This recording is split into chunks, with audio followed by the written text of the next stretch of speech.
গতিকে অহা সেপ্টেম্বৰ মাহৰ 7 তাৰিখৰ আগতে আমি আৰু এটা নতুন নিযুক্তি প্ৰক্ৰিয়া আৰম্ভ কৰিম। হাইস্কুলৰ নিযুক্তি প্ৰক্ৰিয়াও আমাৰ সেপ্টেম্বৰ মাহৰ প্ৰথম সপ্তাহতে আৰম্ভ হ'ব।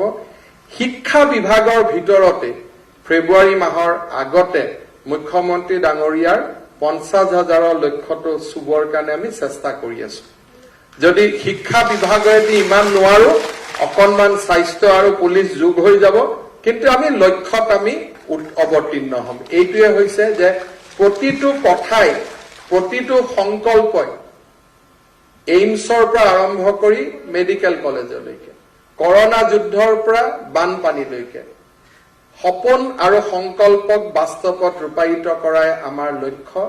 আজিৰ দিনটোলৈকে পৰমাত্মাৰ আশীৰ্বাদত সেই লক্ষ্যত আমি উপনীত হোৱাৰ দিশত আগবাঢ়িছো। অসমৰ ৰাইজৰ আশীৰ্বাদত আমি আমাৰ লক্ষ্য পাম, সপোন দেখিম, সপোনবিলাক আমি সংকল্পলৈ ৰূপান্তৰিত কৰিম আৰু সংকল্পক আমি সিদ্ধি আৰু প্ৰাপ্তিলৈ ৰূপান্তৰিত কৰিম। এই আমাৰ লক্ষ্য। বহুত বহুত ধন্যবাদ।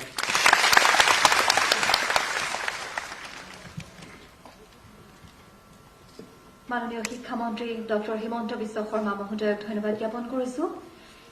এইবাৰ আমি আগবাঢ়িছো, আমি অপেক্ষা